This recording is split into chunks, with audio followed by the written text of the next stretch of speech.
हम differential equation का मतलब क्विक रिवीजन करेंगे या थोड़ा सीखेंगे। ठीक है। डिग्री या ऑर्डर, डिग्री क्या होती है डिफरेंशियल इक्वेशन की, पहला टॉपिक आता है डिग्री। ठीक है। तो डिग्री में हम क्या करते हैं, जो हाईएस्ट डिफरेंशियल है, जैसे मान लो वाई डबल डैश या डी2y/dx2 को भी हम वाई डबल डैश लिखते हैं ना। वाई डबल डैश दिया है प्लस वाई डैश का स्क्वायर दिया गया है। ठीक है। तो ये क्या हो गई, सेकेंड ऑर्डर की हो गई, क्योंकि इसका जो हाईएस्ट डिफरेंशियल है वो सेकेंड है, टू है, दो टू टाइम्स है, तो इसका ऑर्डर टू हो गया। अब जो हाईएस्ट ऑर्डर की जो पावर होती है उसी को डिग्री बोलते हैं, यानी हाईएस्ट की पावर जो है यानी यहाँ वन है, तो इसलिए इसका ऑर्डर वन हो गया। ठीक, तो ऐसे हम डिग्री और ऑर्डर ध्यान रखने हैं। उसके बाद आता है variable separable form. Variable separable form क्या है, वेरिएबल सेपरेबल फॉर्म में हमारा D Y by function of Y is equal to D x upon function of X, चलो इसको जी बोल दो, फंक्शन ऑफ एक्स, इस फॉर्मेट में दिया होता है, उसको हम बोलते हैं वेरिएबल सेपरेबल फॉर्म। होमोजीनियस होता है एक, होमोजीनियस वाले फॉर्मेट में क्या होता है, हमको होमोजीनियस फंक्शन दिया होगा। ठीक है। होमोजीनियस फंक्शन क्या होते हैं, होमोजीनियस फंक्शन ऐसे होते हैं, एफ एक्स कॉमा वाई अगर होमोजीनियस है तो इसमें हम एफ में lambda X comma lambda Y अगर डालते हैं तो लेमडा की power N F X comma F Y मिलता है। तो जितनी जो लेमडा की जो पावर मिलती है वन टू थ्री ऐसे मिलती है, जो इसका एक्सपोनेंट, उसी को हम उसका उतनी डिग्री का होमोजीनियस इक्वेशन बोलते हैं या उतने ऑर्डर की। ठीक है। जिस अब होमोजीनियस इक्वेशन में हमें क्या करना होता है, दो तीन चीज़ें इसमें हमें करनी होती है। पहला, y is equal to V X put करते हैं। अब y is equal to V X को अगर हम डिफ्रेंशिएट करेंगे तो ये बन जाता है d Y by d x plus, ठीक, plus v d v by, इसको अगर हम difference d Y by d x is equal to d Y by d x is equal to v plus x d v by d x, ये कुछ मिलता है हमें, और इसी को हम क्या करते हैं वेरिएबल सेपरेबल फॉर्म में यूज करते हैं। इसी चीज़ को हम ले जाके सब्स्टिट्यूट कर देते हैं, मतलब होमोजीनियस इक्वेशन में ये चीज़ ले जाके पुट करते हैं और हमें एक वेरिएबल सेपरेबल फॉर्म मिल जाती है। फिर उसको हम इंटीग्रेट करना जानते हैं और साथ में ऐसे सॉल्व करते हैं, लास्ट में कांस्टेंट भी लिखते हैं। ठीक है। लैंडविच इक्वेशन में क्या होता है, एक लीनियर इक्वेशन का फॉर्मेट होता है, जैसे d Y by d x plus p x, p as a function of x into y बराबर q as a function of x दिया हो, इस फॉर्मेट में दिया हो तो एक इंटीग्रेटिंग फैक्टर निकालते हैं हम। इंटीग्रेटिंग फैक्टर हमारा क्या होता है, ई की power integral p d x, और जब सॉल्यूशन लिखते हैं वाई इंटू इंटीग्रेटिंग फैक्टर बराबर integration of q into integrating factor into d x. ठीक, सिमिलरली यही चीज़ अगर हमें d x upon d y plus p y और x is equal to q of y दिया हो तो उस केस में इंटीग्रेटिंग फैक्टर जो हो जाता है ई की पावर क्यू डी वाई हो जाता, पी डी वाई हो जाता है, पी डी वाई हो जाता है, और सॉल्यूशन क्या आता है, X into integrating factor is equal to Y into integrating factor integration D x और प्लस सम कांस्टेंट सी।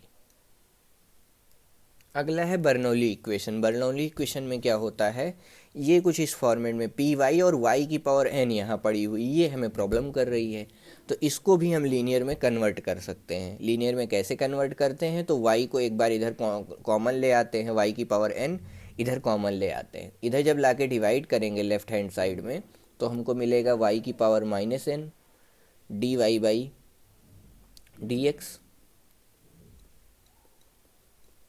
प्लस वाई की power minus n one minus n, ठीक है, वाई की power one minus n into P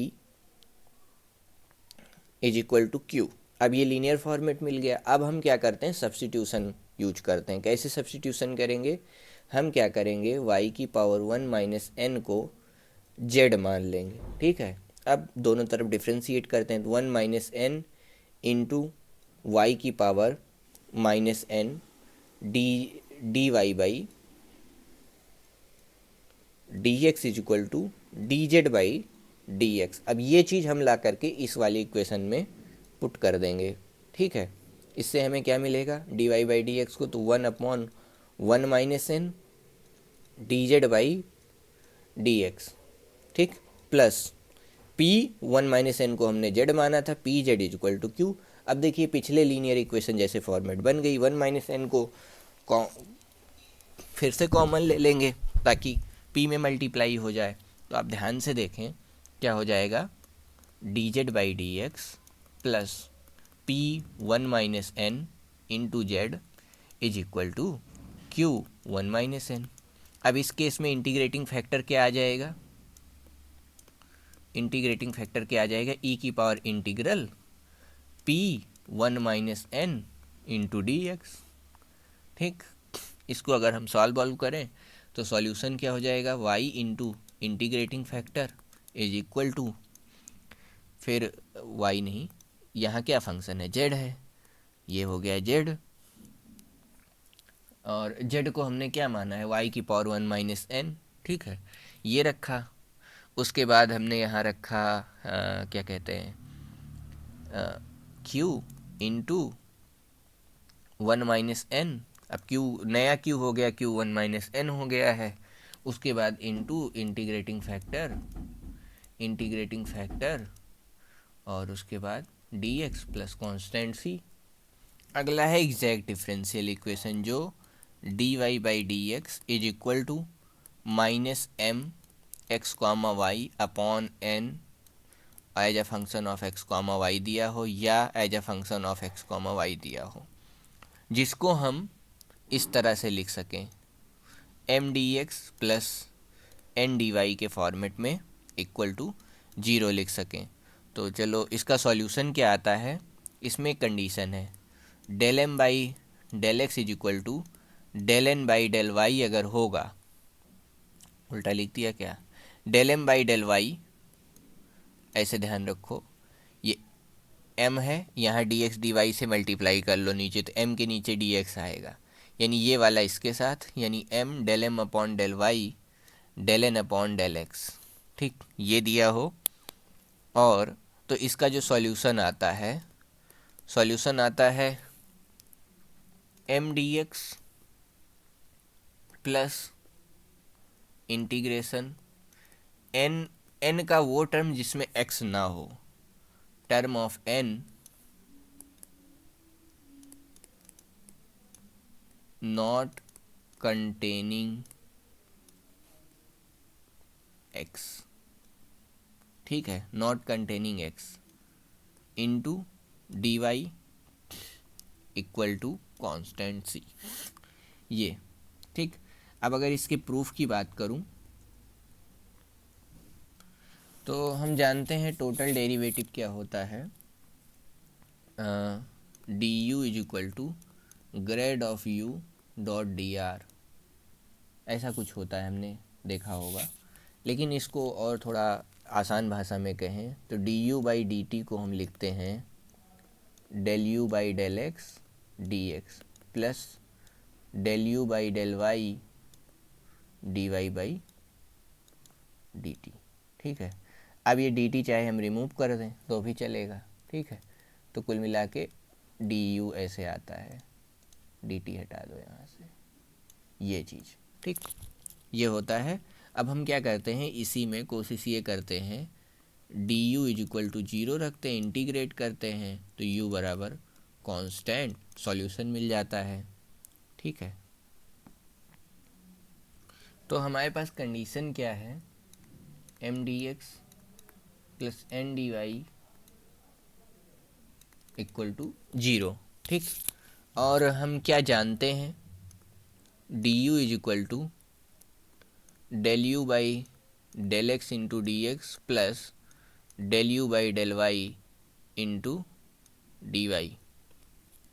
ठीक, और हम क्या कर सकते हैं इसमें, पहला, हम ये मान सकते हैं इस दोनों इक्वेशन को अगर कंपेयर करें, ये हो गई इक्वेशन 1, इसको हमने बोल दिया इक्वेशन 2। 1 और 2 को कंपेयर करेंगे तो हमको एक रिजल्ट मिलेगा, क्या मिलेगा, del m by del x is equal to, एक मिनट, del u by del x is equal to m, और del u by del y is equal to N.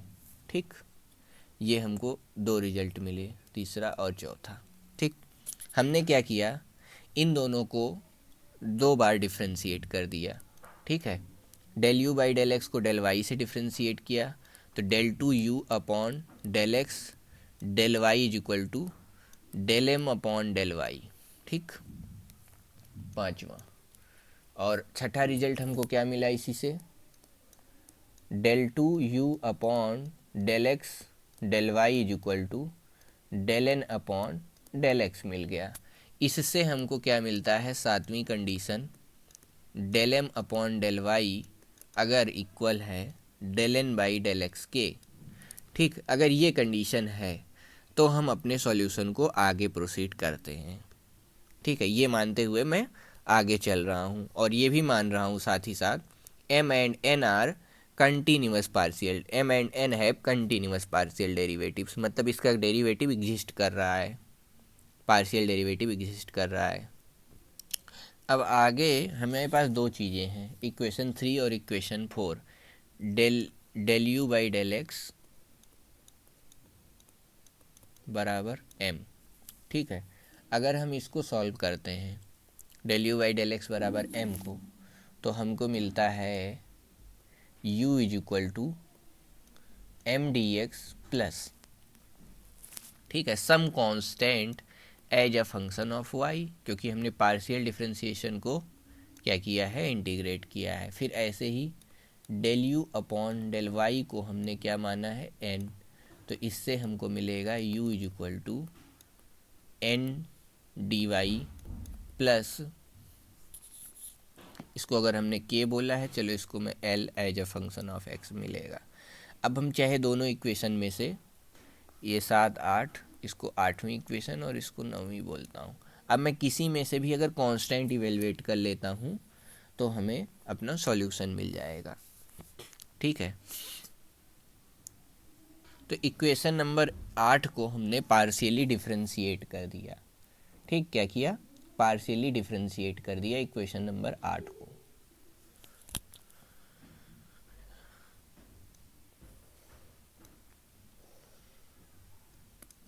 ये रहा।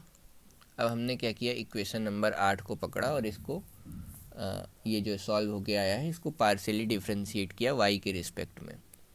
तो पार्शियली क्या कह दो, एग्जैक्टली चलो कर दिया, तो d u by d y किया। ठीक, इसको डिफरेंशिएट किया, फिर ये मिलेगा d by d y of integral m d x plus d by d y of k। ठीक, के वाई। अब हमको क्या चाहिए,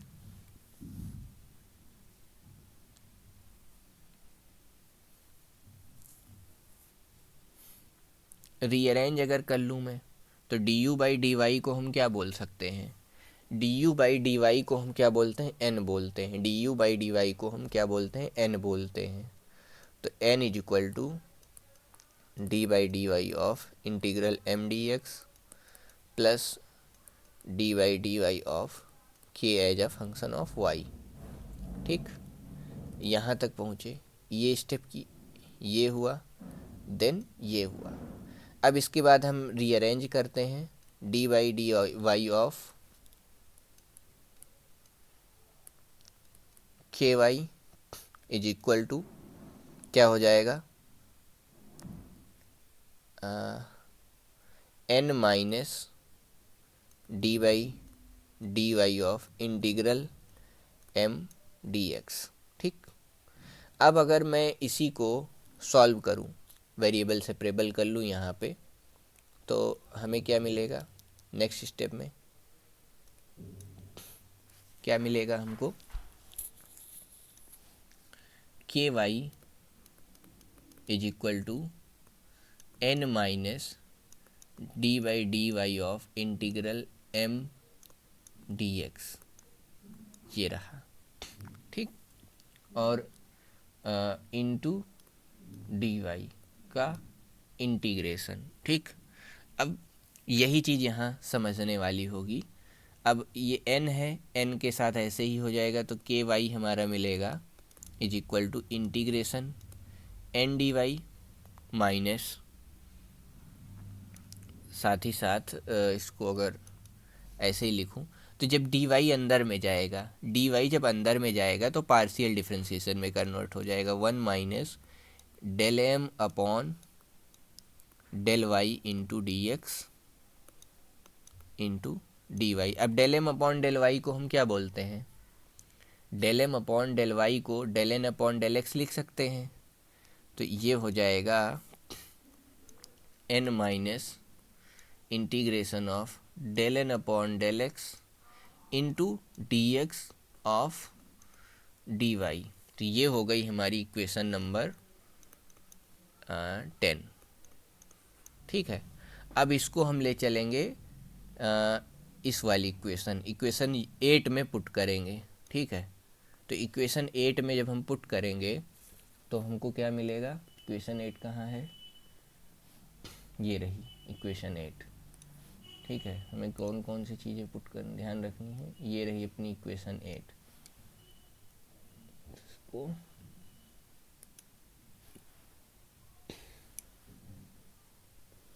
ठीक। ये इसी में हम लाएंगे अब दूसरी वाली इक्वेशन को पुट करने वाले हैं, तो u इज इक्वल टू हमें क्या मिलेगा, integration of m d x plus integration of n minus del n upon del x, ठीक है, का इंटीग्रेशन इंटू डी एक्स का डी वाई। अब यही जो दूसरा टर्म हमें दिख रहा है टर्म ऑफ n, यही है, ये क्या है, term of n not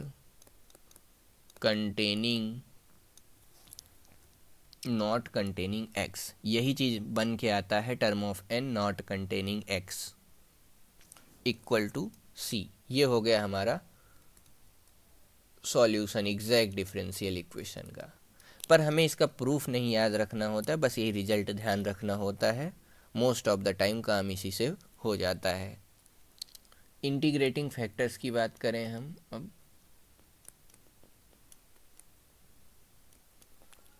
factors that convert non exact differential equation two exact, ठीक है। कुछ कभी कभी हमें कुछ इंटीग्रेटिंग फैक्टर्स की ज़रूरत पड़ती है। इंटीग्रेटिंग फैक्टर्स वो चीज़ होते हैं जिनको मल्टीप्लाई करने पे हमारी डिफरेंशियल इक्वेशन सॉल्व हो जाती है, सॉल्व होने वाले फॉर्मेट में आ जाती है। तो अगर मान लो केस 1 है m d x plus n d y is homogeneous,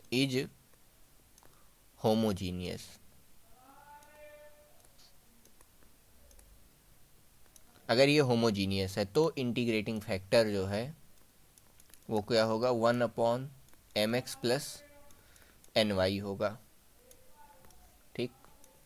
दूसरा केस है अगर m d x plus n d y is of form क्या है, फॉर्म ये है y into f x y plus x into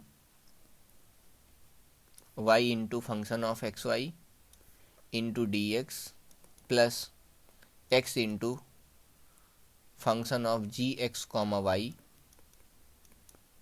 into d y, ऐसे दिया हो, ठीक है।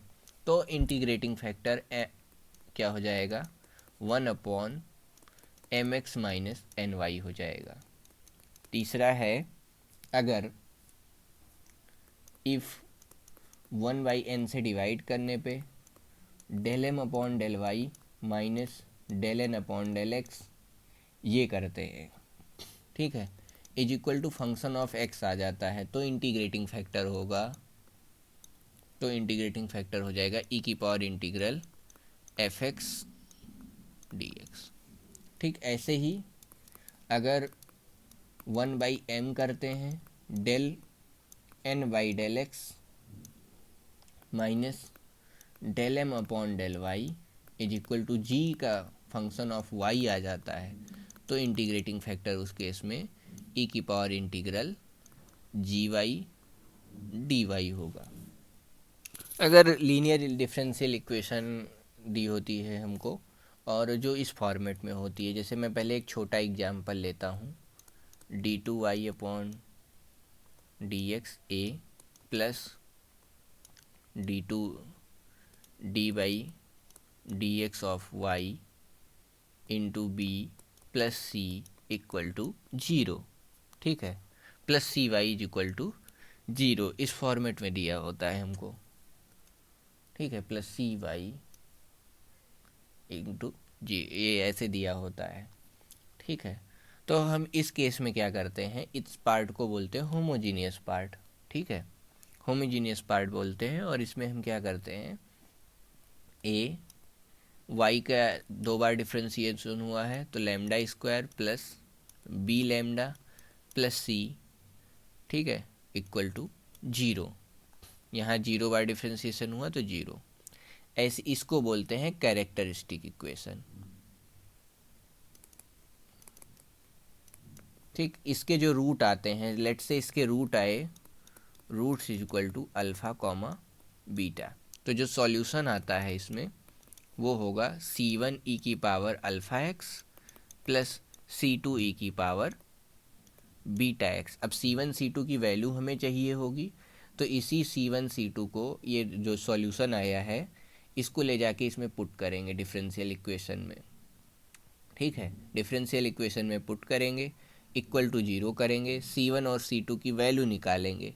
अगर हमको c1 c2 की वैल्यू मिल गई तो उसके बाद हम फाइनल सॉल्यूशन लिख देंगे। ठीक है, यानी अगर हम इसमें स्टेप्स की बात करें तो सबसे पहले आता है कैरेक्टरिस्टिक इक्वेशन, देन आता है रूट, रूट के बाद सॉल्यूशन, सॉल्यूशन के बाद आता है इवेलुएट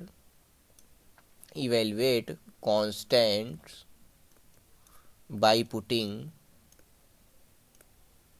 ये जो सॉल्यूशन होमोजीनियस सॉल्यूशन है, चलो इसको मैं वाई एच बोल देता हूँ, y h in given equation. ठीक है, गिवन इक्वेशन में पुट करना है, फिर हमें सॉल्यूशन मिल जाएगा।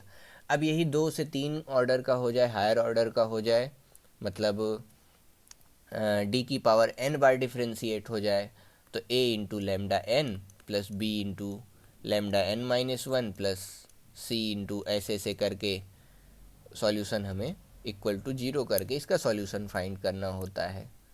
ठीक है, अब बात करते हैं, ये अगर हमें रूट पता है तो हम ये जो सॉल्यूशन होमोजीनियस सॉल्यूशन है वो कैसे लिखेंगे, इसको बोलते हैं होमोजीनियस सॉल्यूशन के कॉम्प्लीमेंट्री फंक्शन।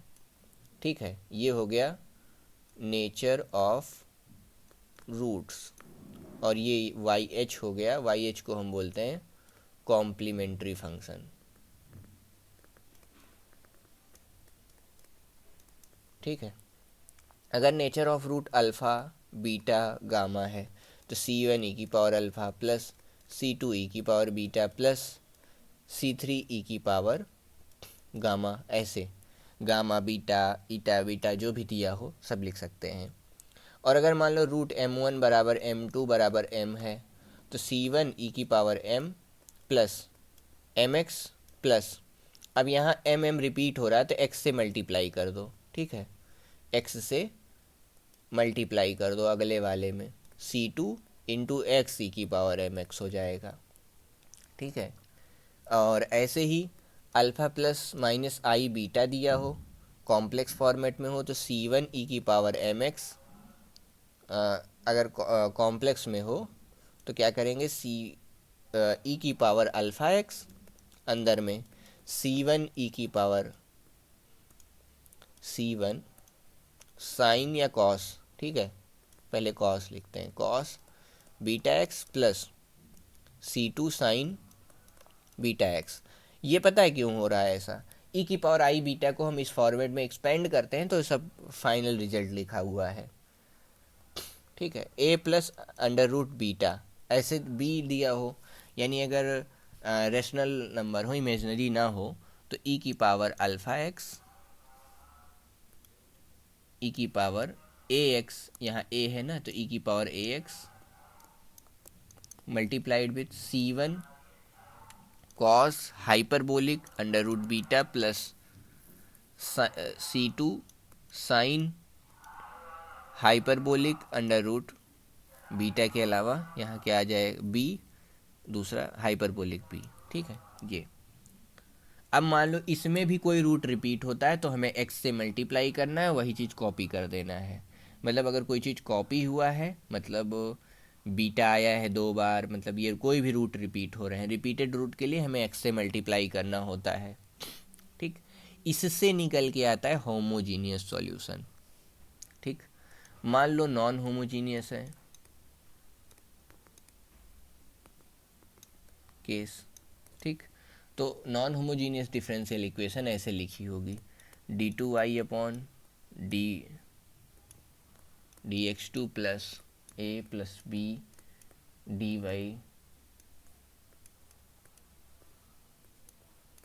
dx ऑफ y प्लस cy बराबर fx, ऐसा दिया होगा। तो उस केस में हम सॉल्यूशन लिखते हैं y homogeneous plus y particular, ठीक है। टोटल y जो सॉल्यूशन होता है वो होता है homogeneous part plus particular solution. तो yp लिखने के लिए मेथड ऑफ अनडिटरमाइंड कोफिशिएंट में बताने जा रहा हूँ। अगर हमें yp लिखना है, ठीक है, तो yp लिखना है, और जो fx का नेचर है, नेचर ऑफ fx, ठीक है। नेचर ऑफ fx के लिए कॉम्प्लीमेंट्री फंक्शन हम चूज करते हैं, मतलब फिर उसको हम क्या करेंगे, अपनी डिफरेंशियल इक्वेशन में रखेंगे, ठीक, और कांस्टेंट की वैल्यू इवेलुएट करेंगे, फिर लास्ट में सॉल्यूशन लिखेंगे y homogeneous plus y particular. तो जैसे नेचर ऑफ fx हमारा क्या है, मान लो नेचर ऑफ fx, अगर fx यहाँ कांस्टेंट है तो कॉम्प्लीमेंट्री फंक्शन भी कांस्टेंट आएगा, ठीक है। उसके बाद अगर हमारा C1 इंटू एक्स के फॉर्मेट में दिया है तो यहाँ हम Cx प्लस डी लिख लेंगे, एक कांस्टेंट।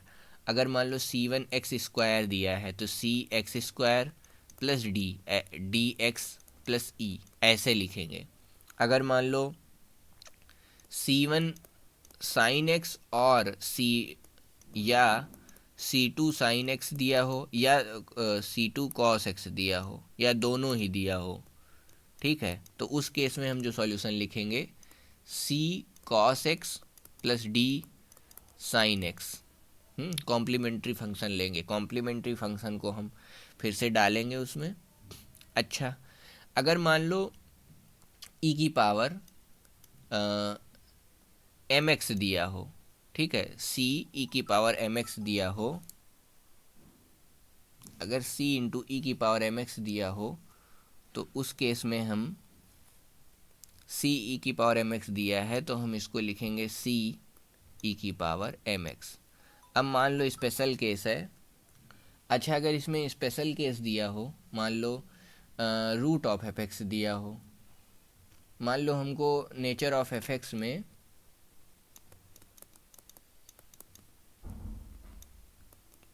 हमको दिया हो ई अल्फ़ा एक्स, ठीक है, अल्फ़ा की जगह मैं चलो बोल देता हूँ रूट ऑफ एच हो, रूट ऑफ होमोजीनियस सॉल्यूशन, ठीक है, रूट ऑफ कैरेक्टरिस्टिक इक्वेशन हो और एक्स लिखा हो, तो उस केस में हमें एक्स से मल्टीप्लाई करना है और ई लगाना है और root of characteristic equation into x लिख देना है, ठीक है। ये चीज़ हम करते हैं होमोजीनियस के लिए। तो ये रहा समराइज्ड तरीका क्वेश्चन सॉल्व करने का लीनियर डिफरेंशियल इक्वेशन का, और ये रहा हम जो फाइंड करते हैं पार्टिकुलर इंटीग्रल। तो अगर मैं स्टेप्स की बात करूं, यहाँ पर स्टेप्स ज़रूरी होंगे इस चीज़ में, ठीक है। तो ये हो गया हायर ऑर्डर डिफरेंशियल इक्वेशन, ये पहला हो गया होमोजीनियस पार्ट के लिए। नॉन होमोजीनियस अगर है, ठीक है, नॉन होमोजीनियस है अगर, तो हमें क्या करना है, सबसे पहले solve for homogeneous part, homogeneous part के लिए सॉल्व कर लो। उसके बाद इक्वेशन क्या होगी, homogeneous solution is equal to f x दिया होगा, ठीक है। ठीक, find nature of f x, यानी जो हमारी डिफरेंशियल इक्वेशन होगी वो ऐसे होगी, y double dash plus a b y dash plus c y is equal to f x, ऐसे दी होगी। Nature of f x find करो, फिर उसके बाद complementary function, find complementary function of f x, ठीक है। चौथा, put complementary function in differential equation and get particular solution या पर्टिकुलर इंटीग्रल, ठीक, इसी को बोलते हैं पर्टिकुलर इंटीग्रल। जब हमें पर्टिकुलर इंटीग्रल मिल जाए उसके बाद write y h plus y particular equal to 0 या equal to y as a solution, ठीक है।